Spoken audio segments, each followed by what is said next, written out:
Do you have the instructions? Please. My lord. You need the instructions. Why did you not take it? দর্শক, এই মুহূর্তের সবচেয়ে বড় খবর, আরজিকর কাণ্ডে আইনজীবীর ওপর হামলা, কড়া নির্দেশ বিচারপতি অমৃতা সিনহার। হাসপাতালে ভর্তি ওই আইনজীবী, রুদ্রমূর্তি ধারণ করলেন বিচারপতি, দিলেন এক ঐতিহাসিক নির্দেশ।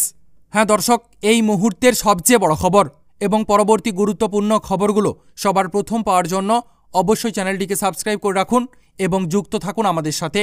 আজকে বিচারপতি অমৃতা সিনহার এজলাসে আরজিকর মামলাটি ওঠে। সিবিআইয়ের তরফে শুনানিতে যিনি ছিলেন তিনি সহকারী তদন্তকারী হিসেবে নিজের পরিচয় দেন। তার এই মামলায় থাকার অনুমোদন আছে কিনা তা নিয়ে প্রশ্ন তোলে রাজ্যের আইনজীবী। এদিন আরজিকর মামলার শুনানির শুরুতেই সিবিআইয়ের আইনজীবীর খোঁজ করেন বিচারপতি অমৃতা সিনহা, কিন্তু তাকে পাওয়া যায়নি।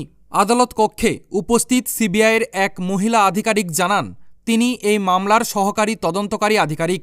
আইনজীবী কোথায় আছেন তা খোঁজ করে জানাচ্ছেন। এরপর বিচারপতি অমৃতা সিনহা 15 মিনিট সময় দেয় ওই আধিকারিককে। আইনজীবীর খোঁজ করতে আদালত কক্ষ থেকে একের পর এক বেরিয়ে যান সিবিআইয়ের আধিকারিকরা। কিছুক্ষণ ফোনাফুনির পর এক সিবিআই অফিসার আদালত কক্ষে ফিরে আসেন। তিনি বিচারপতি অমৃতা সিনহাকে জানান আদালতে আসার পথে ওই আইনজীবীর ওপর কিছু দুষ্কৃতী হামলা চালিয়েছে। তিনি এখন হাসপাতালে ভর্তি রয়েছেন, প্রাথমিক চিকিৎসা নিচ্ছেন। আর এটা শোনার পর বিচারপতি অমৃতা সিনহা একেবারে রেগে যান, রুদ্রমূর্তি ধারণ করেন। তিনি বলেন, রাজ্যে কি চলছে? তাহলে আরজিকর মামলার বিরুদ্ধে কি কোনো আইনজীবী পাওয়া যাবে না? যিনি আইনজীবী হবেন তাকে কি হামলার শিকার হতে হবে? এর পেছনে কোন প্রভাবশালীর মাথা রয়েছে?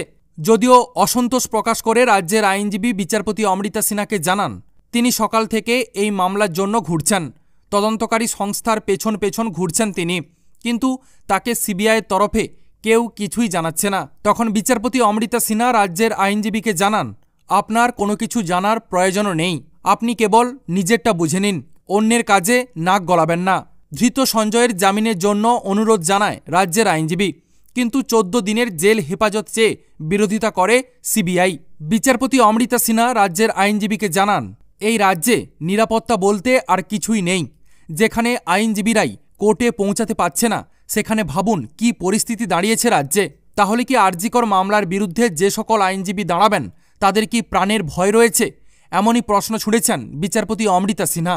এই প্রশ্নের উত্তরে রাজ্যের আইনজীবীর মুখ থেকে একটা টু শব্দও বেরোল না। এরপর সিবিআইয়ের এক আধিকারিক জানান কিছুদিন ধরে ওই আইনজীবীকে ফোনেও হুমকি দেওয়া হয়েছিল যাতে তিনি এই মামলা থেকে সরে দাঁড়ান, কিন্তু তিনি কোনো কিছুরই তোয়াক্কা না করে এই মামলাটির হয়ে কাজ করছিলেন। আর আজকে তারই ফল পেয়েছে ওই আইনজীবী। তখন বিচারপতি অমৃতা সিনহা সিবিআইয়ের অফিসারকে নির্দেশ দেন এই হামলার পেছনে কে রয়েছে বা কারা রয়েছে, কোন প্রভাবশালী জড়িত রয়েছে তা অবিলম্বে খুঁজে বের করুন। তার সাথে অভিযুক্ত সঞ্জয়কে 14 দিনের জেল হেফাজতে নির্দেশ দিয়েছেন বিচারপতি অমৃতা সিনহা। আর এই প্রসঙ্গে আইনজীবী বিকাশ রঞ্জন ভট্টাচার্যকে প্রশ্ন করা হলে তিনি আমাদেরকে জানিয়েছেন এর থেকে লজ্জাজনক কিছুই হতে পারে না। আদালতে পৌঁছাতে পারছে না আইনজীবীরাই, তাহলে মামলার নিষ্পত্তি হবে কিভাবে?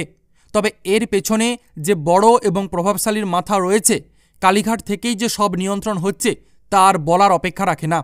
এমনই মতামত পোষণ করেছে আইনজীবী বিকাশ রঞ্জন ভট্টাচার্য। তো দর্শক, আপনারা আইনজীবী বিকাশ বাবুর এমন মতামতের সাথে কতটা সহমত পোষণ করছেন? সত্যি কি কালীঘাট থেকে সমস্ত কিছু পরিচালনা করা হচ্ছে? এই ব্যাপারে আপনাদের মতামত অবশ্যই কমেন্ট সেকশানে কমেন্ট বক্সে জানাবেন।